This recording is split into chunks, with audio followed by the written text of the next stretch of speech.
క్రీస్తు పేరిట మీ అందరికీ శుభాలు, వందనాలు తెలియజేస్తున్నాను. 40వ రోజుకు మీకు స్వాగతం తెలియజేస్తున్నాను. ఈరోజు మన పాఠం ఏమిటి అని అంటే హోలీ సాటర్డే, సైలెంట్ సాటర్డే, లేదంటే సైలెంట్ డే, నిశ్శబ్ద కాలము లేదా పరిశుద్ధమైన శనివారం అని మనం దీన్ని చూడవచ్చు. వెయిటింగ్ ఇన్ హోప్ అంటే యేసు లెగుస్తారా లేదా, ఏం జరుగుతుంది ఏంటి అని సర్వత్రా ఉత్కంఠ పరిస్థితి, అయోమయ పరిస్థితి నెలకొన్న సమయం ఏంటి అని అంటే Holy Saturday, waiting in hope. దేవుని వాక్యాన్ని మనం చదువుదాం. మత్తయి సువార్త 27వ అధ్యాయము 57 నుంచి 66 వచనాలు మనం చదువుదాం. యేసు శిష్యుడిగా ఉన్న అరిమతయి యోసేఫు అను ఒక ధనవంతుడు సాయంకాలమైనప్పుడు వచ్చి పిలాతు నొద్దకు వెళ్ళి యేసు దేహమును తనకిమ్మని అడుగగా పిలాతు దానిని అతనికి అప్పగింపనాజ్ఞాపించెను.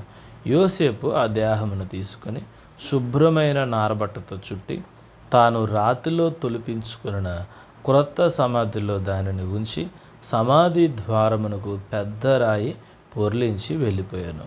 మగ్ధలేనే మరియు వేరొక మరియు అక్కడనే సమాధి ఎదురుగా కూర్చుండి ఉండిరి. మరునాడు అనగా సిద్ధపరచు దినమునకు మరుసటి దినమున ప్రధాన యాజకులను పరిసయ్యులను పిలాతు నొద్దకు కూడి వచ్చి, అయ్యా, ఆ వంచకుడు సజీవుడై ఉండినప్పుడు 3 దినములైన తర్వాత నేను లేచెదనని చెప్పినది మాకు జ్ఞాపకమున్నది. కాబట్టి 3వ దినం వరకు సమాధిని భద్రము చేయనాజ్ఞాపించుము. వాని శిష్యులు వచ్చి వారిని ఎత్తుకొని పోయి ఆయన మృతులలో నుండి లేచెనని ప్రజలతో చెప్పెదరేమో. అప్పుడు మొదటి వంచన కంటే కడపటి వంచన మరీ చెడ్డదై ఉండినని చెప్పిరి.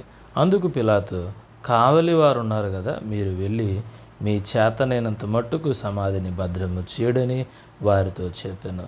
వారు వెళ్ళి కావలి వారిని కూడా ఉంచుకొని రాతికి ముద్ర వేసి సమాధిని భద్రము చేసిరి. ప్రియమైన వాళ్ళరా, యేసు మరి మరణించిన తర్వాత ఆ అరిమతయి యోసేపు అనే ఒక ధనవంతుని యొక్క సమాధిలో యేసుని ఉంచారు.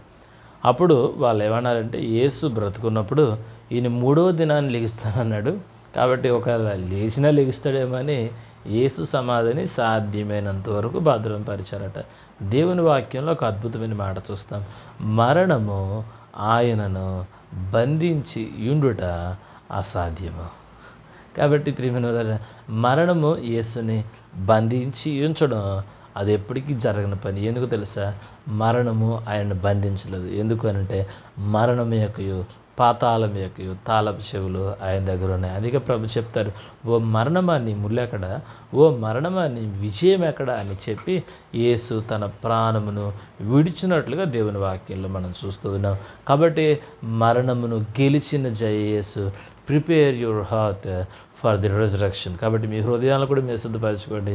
రేపు ప్రభు తిరిగి లేస్తారనే విశ్వాసం మనలో ఉన్నట్లయితే తిరిగి మరలా ప్రభు మన మధ్యకి 2వ రాకడలో సజీవులుగా మనము చూడడానికి, మనల్ని తీసుకొని వెళ్ళడానికి ప్రభు మధ్య ఆకాశానికి మేఘారుడై వచ్చున్నాడు.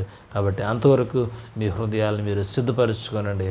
అటు గొప్ప దిన పునరుద్ధాన ఆశీర్వాదము ప్రభు మీకు అనుగ్రహించును గాక. God bless you all.